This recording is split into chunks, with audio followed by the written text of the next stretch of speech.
Unforgettable stories out of Western Jamaica from the scrapbooks of Adrian Freighter. Outside of the claim against the Chinese, who it is rumored are ardent consumers of dog meat here in Jamaica, and Asians who is said to have a similar taste for cat meat, the only animal that probably gets crazy love in Jamaica are dogs, especially the ones that are considered as pets and the exotic ones used as status symbols.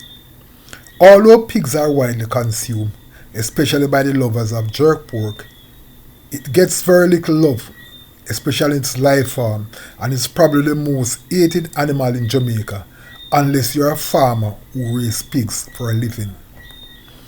Persons belonging to the Seventh-day Adventist faith reject the pig on biblical authority, saying it is a carrier of demons, while members of the Rastafarian faith see the pig as an abominable animal and the most disgusting of all the deaders consumed by meat eaters.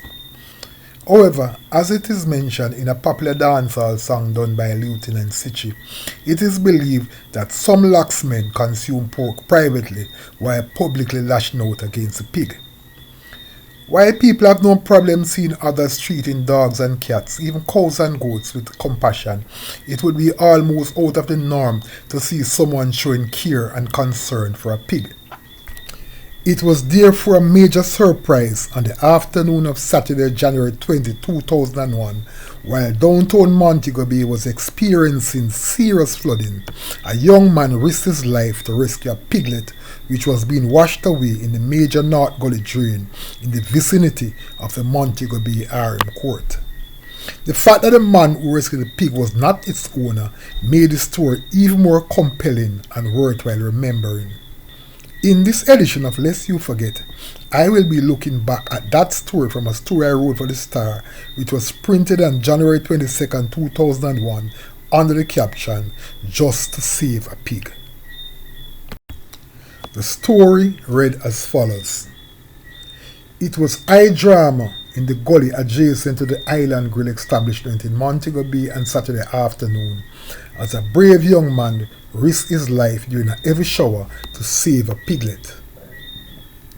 With floodwaters lashing on a mound inside the gully formed by silt and the little piglet struggling to keep his footing, an anxious crowd gathered on the scene, fearing the worst for the animal. A young man who later identified himself only as Donovan declared confidently, "Me nah go make him wash way. Me a go in there go save him." "Man, you mad? You know see how the water rough. You will wash way," was the concerned plea of one of the onlookers. However, there was no stopping Donovan. He made a massive jump and landed close to the edge of the mound, losing a foot of his shoes in the raging water. With some members of the crowd cheering him on, Donovan lovingly picked up the little black and white pig, placed it under his arms, and slowly made his way down the mound towards a bridge at the opposite end of the gully, some 20 yards away. Despite stumbling, he made his way out of the rushing water to the safety of a second mound under the bridge. "Hold him for me," he said to an onlooker as he had to stretch full length upwards to hand off the piglet. "All right, grab me hand now and make me see if me can climb up now." Clinging to an outstretched hand and then the bridge's metal rail, Donovan climbed to the safety of the road above. As the crowd gathered around him to congratulate him, it was like he had won a medal for bravery, as the little pig was handed to him. "Donovan come talk to the reporter. Make him put the story in the paper," said one onlooker. This is a big story. I don't believe no other bearded-faced man in Jamaica would have risked his life to save a pig." Except for confirming that his name was Donovan, the pig's hero refused to say anything else except, "Me nah give him way. Me a go give him name Lucky." He walked away from the scene, clutching the piglet under his arm. During my many years in journalism, I have seen many acts of compassion, but I can't remember any that is as profound as what I saw Donovan did that day in risking his life to save a pig. To my mind, it is one of those unforgettable stories that a journalist would never forget.